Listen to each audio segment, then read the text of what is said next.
trying to scoot in there alone. It pinballs to the crease. Score! Let's get it. Oh my God! Here we go. You're listening to the Pod Street Blues Podcast with your hosts, Derek. How you gonna get it, Bobby? John. Johnny, eat up, bud! Matt Casey. Unnecessary, but totally necessary. And Pregame. What's not to love?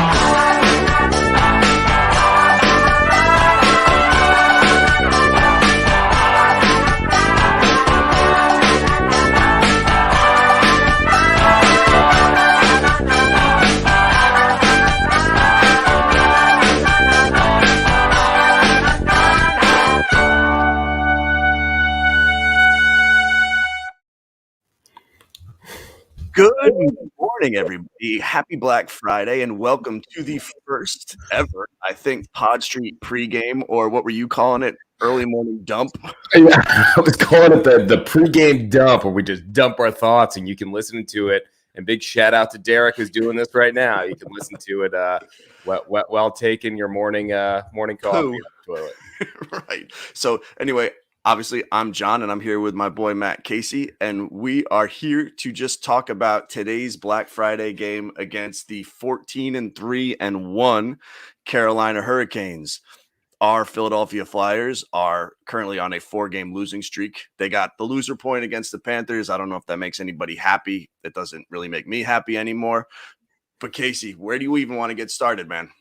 Yeah, I mean, I think I look at this game and, compared to the last couple, and Tampa and Florida, like tough losses. The Tampa game was a debacle. Florida, it's like, is there a little bit of solace that you held the top scoring team in the league to 1 goal? Was it lucky? Yeah, absolutely. But how do you actually build on that 1 point to stop this skid, like a 4-game skid? And looking at the standings, which I unfortunately did this morning, is petrifying because we're like second to last in the division, but with a win today, we jump into the wild card spot. Like it's so close. But I look at the game today against Carolina, and then we have the Devils, Islanders, Rangers. These are all divisional games. Like they count twice as much. So if there's ever a time to stop the skid, now's the time to do it. Yeah, I mean, and the thing that you said with something to build off of, I just don't know what you build off of at this point. Right. Right. I don't really look at this game against Florida as really anything to be proud of. Once again, we cannot score. Martin Jones stands on his head, plays phenomenal. I mean, some of those saves were just unreal. Yeah. And we cannot give this guy any goal support. We should have had the momentum. Farabee finally pots one, but then it's like we disappear. We can't score any more goals. And I just don't know what this team is going to be able to do if they can't start generating any offense. And the frustrating thing too is like, yes, Florida outchanced us, and we're about to enter into a game with Carolina, who is incredibly stingy in terms of chances and defensively as well. I look at some of the chances that we did get, which were few and far between. Like Giroux and Couturier had a great 2-on-1. Giroux couldn't end up like getting wood on the stick. Konechny, I thought, actually played pretty well. I'm looking for him to get on the board, but I look at just the roster that we have right now, and we keep saying it. Guys like Van Riemsdyk, guys like Lindblom, even though I know he's not, the goal scorer we want him to be. Sure. We need something. We need somebody to pop out of it and really try to start netting some goals here. Could it be Morgan Frost? Could game 2 be him? He didn't look out of place the other night. No, I think the problem is that we need him to start scoring goals. And I think that he's somebody who kind of needs to progress into his role. I think that, when was it? Wednesday's game was a good game for, I don't no idea what day it is right now. Wednesday's game was a good one for Morgan Frost. I mean, he was moving his feet. He was where he needed to be, but he's not quite what we need him to be right now. And that's a goal scorer. Yeah. So it's a really interesting circumstance that he's thrown into because he isn't going to solve this problem. Yeah, that's what I was going to say. I look at it, it's like, yeah, we want him to score goals, but we didn't all of a sudden just inherit Tarasenko like a natural goal scorer. Like, we want Frost to be a great two-line center. It may be a year plus before we get him to where we want him to be. But hey, look, I'll look on the positive here. He's up with the big club. He's on a line that should produce. Sure. And so I look at this afternoon as another great opportunity. It's like, all right, man, you're in the show. Like, get going, start moving. What do you think of Carolina right now? Because they just lost to the Kraken on Wednesday night, and then had to make a flight over to Philly, which I'm sure was a delight yesterday. Good teams don't let stuff like that go unanswered, man. That scares me. They just got embarrassed by an AHL team. You know, they're going to be back ready. They're going to be hungry. Yeah. You know, my hope is that West Coast trip fatigues them a little bit. But you know, that may be a little bit of wishful thinking. We've had a tough schedule, but you know, Carolina's schedule last week wasn't a treat either. So, let's see. We have a comment from Hoagie. It's Black Friday, you idiot. You said it earlier. Okay. Hey, instead of wasting time commenting, why don't you actually get on the show, you moron? Anyway. So what do you expect out of I assume that Carter is going to start tonight. I mean, what are you hoping to get out of the defense here? Honestly, I got to be honest with you. My mind isn't even on defense. It's like I'm at the point where I know that Carter Hart is going to put us in a situation to win the game. Mm-hmm. I think he's going to do everything he can. I think that the defense will be able to hold their own. My problem is that they have to hold their own for almost 64 minutes. Right. You know, what I want to see from the defense is its ability to transition to offense. Right. And that's just not happening. So I think that part of the game to me is okay. I just don't want to see the Flyers get stuck in their own zone like they have been the entire season. I need to see some sort of transition to the offense. What about you? Yeah, I mean, not to nerd out in systems and stuff, but like when we play well, the Flyers, we actually like clog up the neutral zone pretty well, and you see the defensemen really try to stand up at the very latest our own blue line. What you saw in the last two games was the lack of speed that we have on our team and the amount of speed that those two teams had, and they were backing us off. So even if it wasn't a strong possession for them, we're still starting from behind our goal line to try to get it all the way up instead of, you know, that quintessential AV system of getting the neutral zone clogged up and then making that transition into offense. We didn't see that at all in the last couple games. And so I'm really looking at them. If that's what our offensive identity is going to start at, like, we need to see it a little bit more. And so I think it really starts with some of the, number one, the back checking, but also blue liners not getting backed in. You know, Sealer's played admirable, but like, I feel like his clock's ticking a little bit right now. Right. And I don't, what'd you think of that Sealer Sanheim combo the other night? I mean, I don't love it. No. There's nothing to love there. No.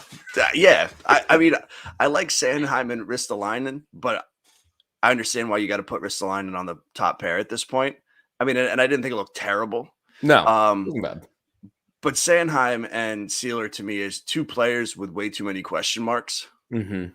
Where it's like that's just a risky pairing. Yeah. You know, I think of like Sanheim and Myers. You just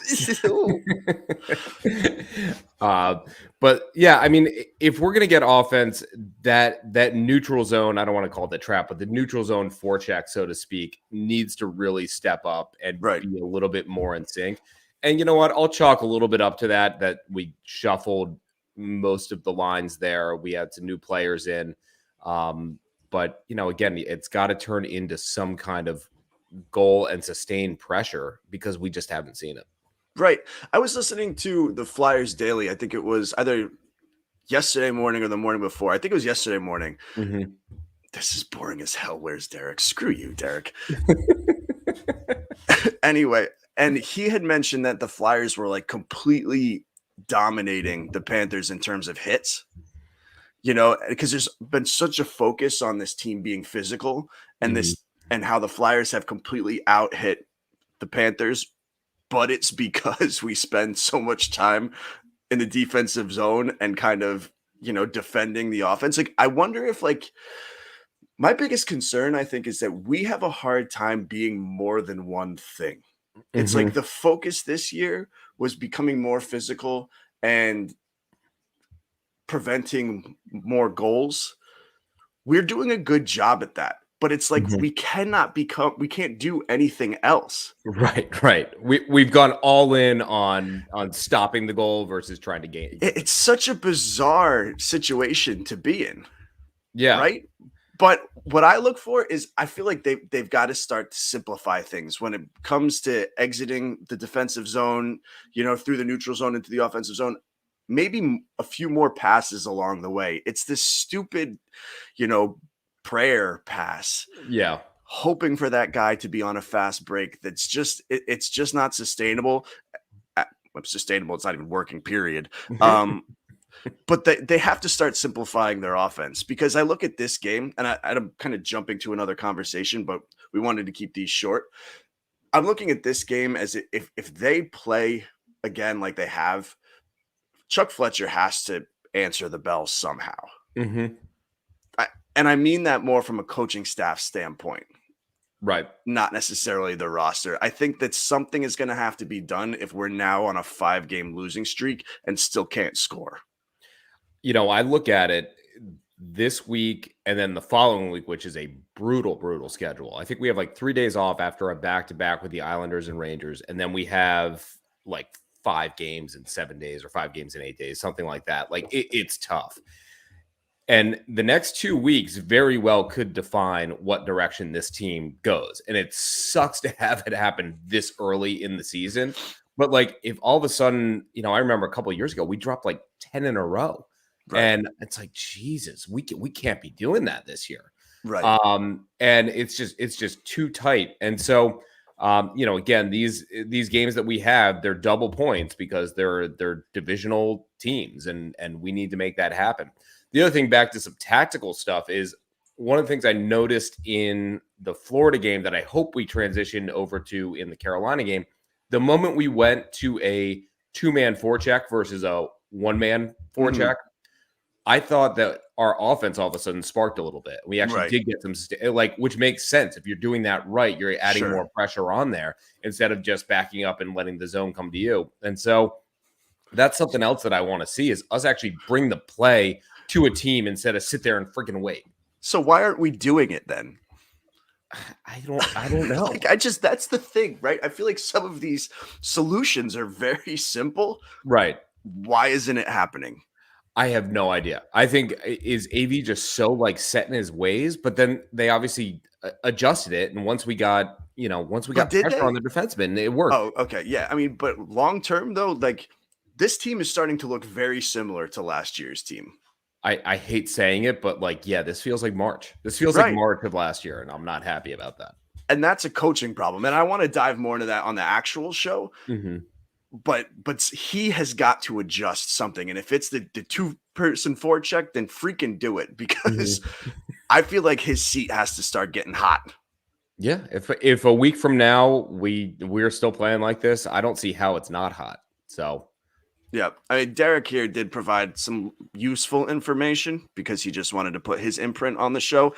But he did say Flyers averaging around 2.4 goals per game, and it's been a constant dip since the 7th game of the season against Calgary. Clearly, Derek can do math as well as I can read. It's good from aren't you an English teacher? No, I teach everything. There you go. Yeah. So anyway, what's we're coming up on our 15-minute time limit here. What's your prediction today? I'm not optimistic. I think it's going to be a 3-1 win for Carolina. All right, I'm gonna go 2-1 overtime again.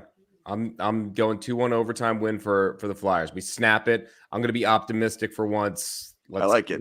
One of us should be. It's Christmas time. Let's believe. Damn it! Oh God, I know the elf showed up today.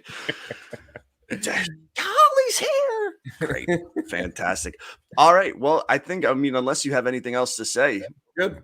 that's it. All right. Well, everybody, thank you for listening. We hope you enjoy these. We're hoping to do them a little bit more consistent if Hoagie and Derek can, get their asses in gear. But enjoy your Black Friday. Enjoy the game. Matt Casey, where can they find you, my friend? At Pod Street Casey on the Twitter. So yeah, looking forward to it. You can find me on at Pod Street Gove. You can find the podcast at Pod ST Bullies. You can find the show pretty much everywhere now. We're even on YouTube. It's pretty amazing. So I'm not going to say what Derek says. I'm just going to say bye now. Adios.